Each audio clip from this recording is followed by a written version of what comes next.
Now this tree here on our right is over 300 years old. It was here when Oglethorpe arrived to find the colony of Savannah back in 1733.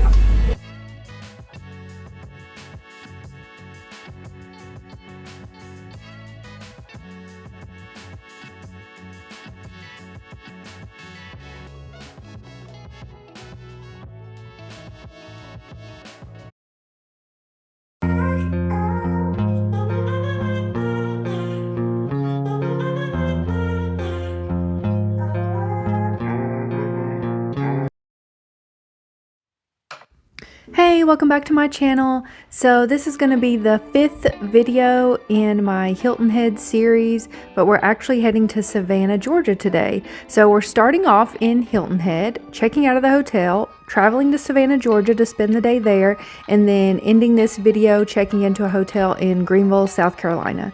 So of course I got caught in the rain. I was able to take some of the luggage down to the car and run and get my coffee, and then I got hit by the rain. But yeah, so we're going to be checking out of the hotel, and then we're heading to Watusi, which is like my favorite breakfast spot in Hilton Head. You got to try it. They have everything. I adventured out and I tried something new. I personally wouldn't get it again. It wasn't bad, but I should have known. So I thought it was going to be like an acai bowl or something, but it had almond pulp in it. I have never heard of almond pulp. So it was kind of the consistency of oatmeal, but a little bit watery. And then there was peanut butter on top and bananas. Whenever she first brought it out, I thought it was just like a giant bowl of peanut butter. And I was like, well, okay. But then I quickly found out that it was almond pulp. So yeah, I mean, it was good. They had another one that had, I think, dark chocolate and cherries. I normally get like a croissant ham and cheese bagel, but I decided to try something different. And then, of course, you know, I was like, so I'm going to be eating almond pulp and then getting on a trolley for the day. You take that as you will. But anyways, so Watusi is like a really cute place to eat. They're really nice there. They have a little gift shop in there too. So yeah, just follow us on our trip to Savannah, Georgia for the day.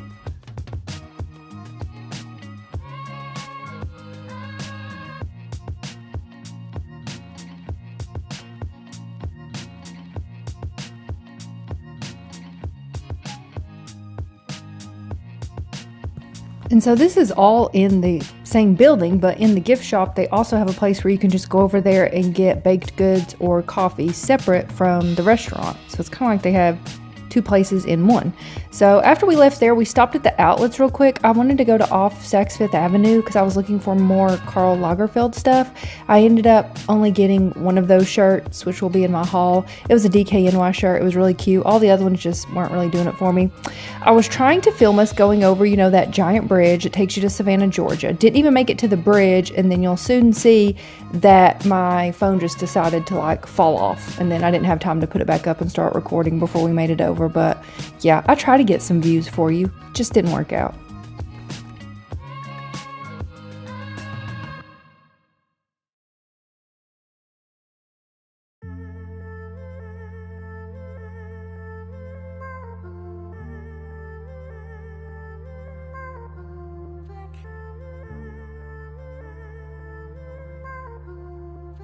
Okay, so then we got to the visitor center in Savannah, Georgia.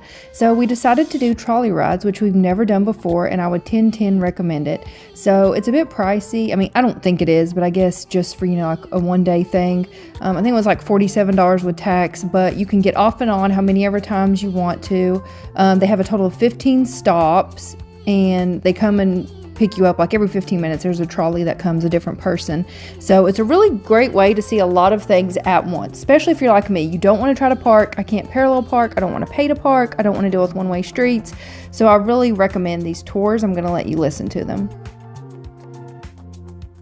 George II of England granted James Edward Oglethorpe and 20 other trustees a charter to find the 13th colony. However, before leaving England, Oglethorpe did decide that he was going to hand-pick an additional 114 other individuals to make we think our teachers are better than everybody else's. And y'all didn't hear that from me. Now, the city of Savannah was the first planned city out of all 13 colonies. This does stem from our founder, Oglethorpe. It was titled the Oglethorpe Plan, a plan of 24-part line, making it the first brick building erected by African Americans in the state of Georgia. And towards the basement and the floor, there are some holes in the floorboards used for ventilation, because during the time of the Underground Railroad, runaway slaves would hide under their floors until it was safe to continue passing. And this is going to bring us to the first prohibition of Savannah. And now in 1883, it was renamed in honor of the Telfair family. Edward Telfair was a delegate of the Continental Congress, the governor of Georgia. Right-hand side, this is the family mansion, completed in 1819. And upon Mary Telfair's death, she would deed her family home to the Georgia Historical Society, and told them, if you wish to keep my home, there is to be no eating, no drinking, no smoking, no public exhibition allowed of any kind on the premises, and it has to become an art museum.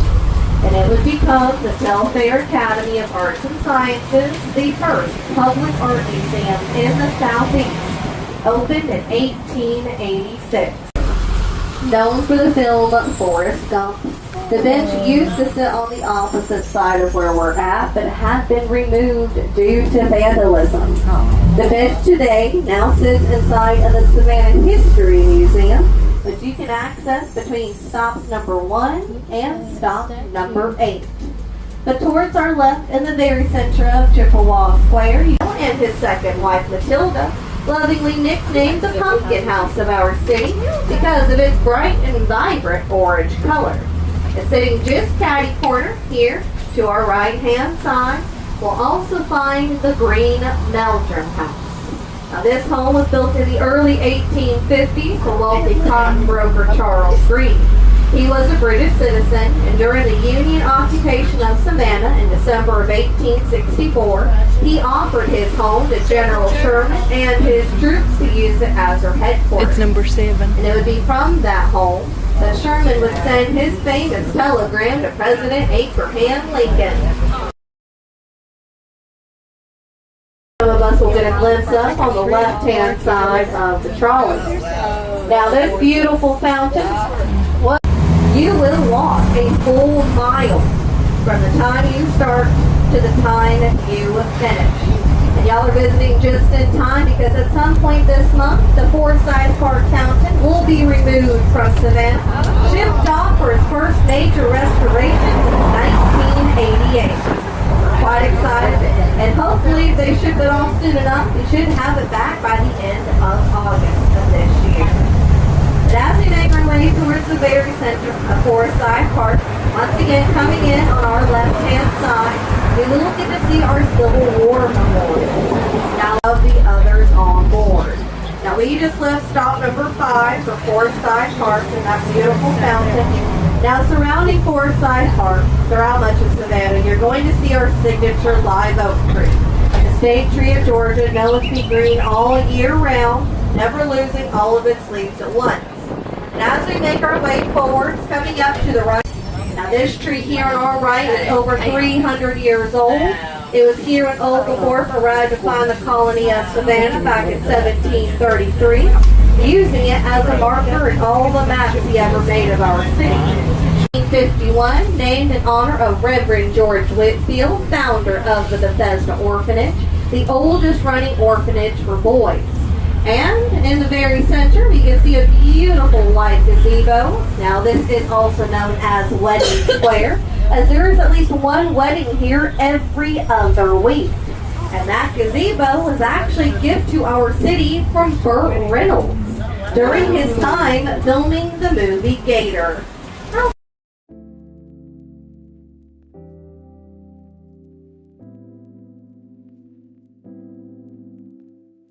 Okay, so that was our first tour guide, which I really liked her the best. I don't know how they drive those and like all of the traffic and they just don't stop talking. Like they tell you so much history, how they keep up with everything that's going on and everything that their passing is just, it's amazing. Anyways, she was my favorite. So we got off at stop number 7. We actually only got off at 2 different places. We didn't really have time to do too much else. So we wanted to go here first, and then we wanted to go to River Street. So we wanted to make sure that we had time to do that. I could probably ride this trolley for 2 days and get off at the first 7 stops the first day and then like 8 stops the next day. I would pay money to do that just because there's so much to see and do in Savannah, Georgia. And even then, I feel like you would be rushed trying to get it all done. But yeah, so we went in here, and this is the Cathedral Basilica of St. John the Baptist. And so it is free admission. You don't have to pay to go in here. They do gather up there at the front, and he kind of gives a little history. We walked in a little bit late, but you can take videos, you can take pictures, you can walk around. It is just so massive. I have never been into a church like this. I'm personally not Catholic. I go to a Baptist church, but I couldn't pass this up. I just wanted to see it. I mean, I can still appreciate it. I mean, the artwork that goes into it and just everything, just how intricate all of the details are, and the stained glass and how big it is. They're actually restoring the outside. That was in the beginning of this video. Should have said that then, but they're working on part of it. And this was just the one part that we could go into. You couldn't go to any other rooms or see anything else. So, and it just goes on forever. So we got off at this stop. We stayed here for, honestly, we were probably in there for about 40 minutes or so, just sitting in there. It was just so calm and peaceful. And so after that, we walked to wait to get on another trolley. And, you know, it's very hard to find a bathroom. You couldn't obviously go here. And I just knew that if we tried to go in somewhere, they were going to be like, you have to pay to come in here and use our facilities. But we found a little coffee shop on the side of the road, and they let us go in there. So we did that, and then we waited for another trolley.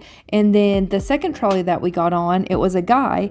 And so I'm going to let you hear some of him coming up whenever we get on that trolley. But it was just kind of funny because he was like an angry person, like his personality. I think every trolley driver had a nickname with their tip bucket up at the front, but the second guy, yeah, he was just kind of funny, and he was telling jokes, and he was like yelling at people on the side of the road, which I feel like would be me if I was a trolley driver. But yeah, so sorry, I'm just talking over all of this, but if you want to, you can pause it and just look. There was just so much to see. So many. I mean, the pictures upon pictures that are in there, and then the little plaques with all the information. It was just, I would go in there again just to see it again. I took so many pictures and so many videos that I didn't even post. But yeah, so here's a little coffee shop that we found. It was really cute. I didn't get any coffee, didn't get anything because we were planning on eating at River Street. So like I said, that's going to be our next stop after this trolley ride.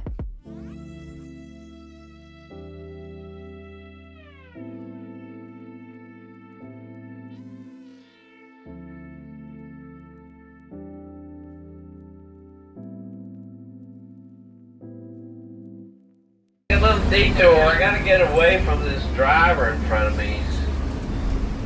He's slowing me down.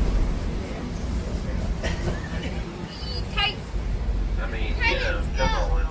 We're gonna go by Franklin Square, but we gotta go really on the back side of City Market. And we're gonna pull into Johnson Square.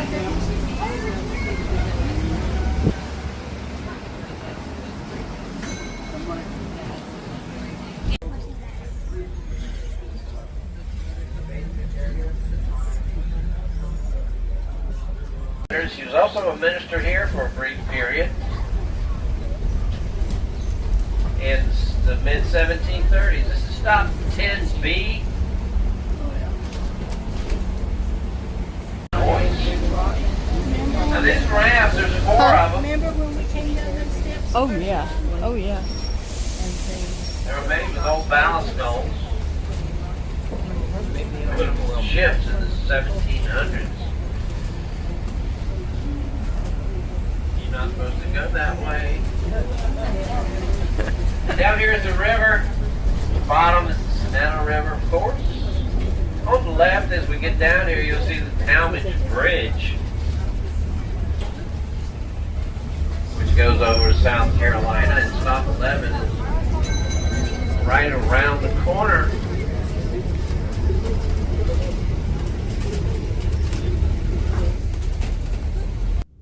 So we got off on the stop at River Street and we tried another new restaurant that we haven't ate at, and it was Spanky's. Oh my gosh, it was so good. It looks like a little hole in the wall on the outside. Like honestly, it looks like something like, how big could that place be? It went on forever in there. It was so cool.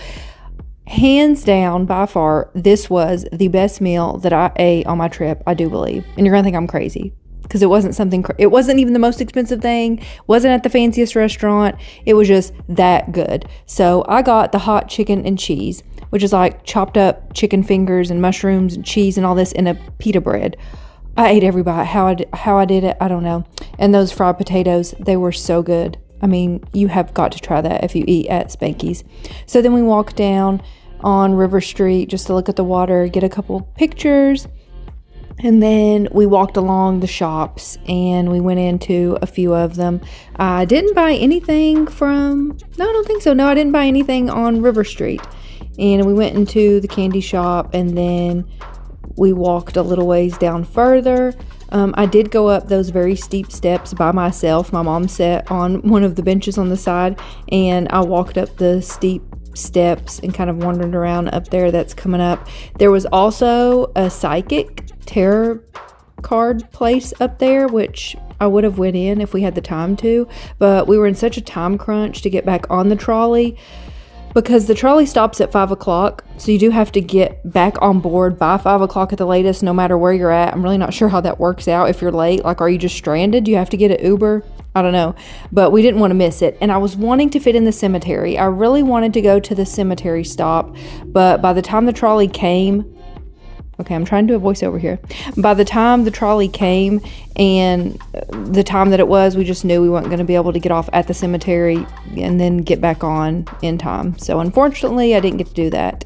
So that's also why I didn't go to the tarot card place. It said that they had crystals up there, so I was just kind of going to walk in the shop because you know me and crystals and all of that jazz. But then whenever I went up to the door, it said ring doorbell. So I'm like, is this like one of the places where the psychic lives in the shop? Do you know? I've only visited a psychic one time before, and it was in Pigeon Forge, and it was literally a house. So you just walked into this woman's house. She lived there and she did the psychic readings, which I kind of feel like this was too, because why else would you have to ring a doorbell? So yeah, I didn't explore any further than this, but maybe one day.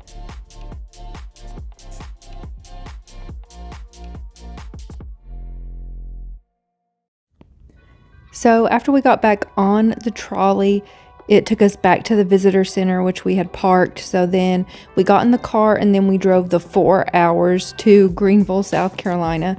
So it was really splitting the trip up. This is just a little hotel tour. We stayed at the Hyatt Regency in Greenville, South Carolina.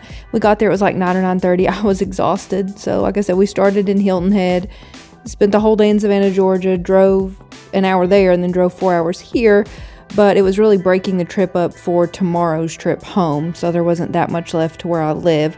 So we checked in late at night, and it was kind of like drizzly and rainy. But anyways, it's a really nice hotel. One thing about it, though, there's a lot of floors. So the inside, the elevator is cool because you can see, like the glass elevator, you can see the whole hotel, and it's all lit up. There's also a restaurant in there. I mean, we didn't spend that much time. We got there late and then we were checking out the next morning. But the hallways are very dimly lit and like narrow and dark, and it's like you just walk on forever and ever and ever from the elevator. We also had to park in the parking garage next door to the hotel and then carry all of our bags up and down through all of those halls. I don't know. I mean, I haven't stayed in that many hotels in my lifetime, but it was just a long walk. It was a long walk. Maybe I was just too tired. I don't know. But see, I mean, it is pretty. It's very nice on the inside, and the check-in people were really nice. So, plus it's very cheap considering, I mean, you're like right downtown in Greenville, South Carolina. You're next to all the main roads, the shops, the restaurants. So that's why we chose that. And we spent the next day walking around there before we went home. So, I mean, I would stay there again. It's definitely worth a day trip. It's only like 2.5 hours from where I live. So, yeah, it was nice. It was, like I said, it was just kind of like late at night. And so we got everything. We took our showers, got everything took in for the night. I was looking around. They do have a pool there though. I was kind of like spying on people later on, and I saw the pool down there. I'm not sure what floor it is on. They have a restaurant there. We had eaten at the restaurant like a couple years back in this hotel, but had never stayed here before. But yeah, anyway, so that's going to conclude this video. We did a lot in one day, but the next video will be Greenville, South Carolina, which will be really short, but I'm going to throw it out there anyway. So yeah, thanks for watching my travel series, and like I always say, if you haven't watched any of my other videos, the Hilton Head videos, be sure to go watch those. And thanks for watching. Even when you feel low, you can still go. Even when you feel slow, you can still go. Even when there's no hope, you can still go.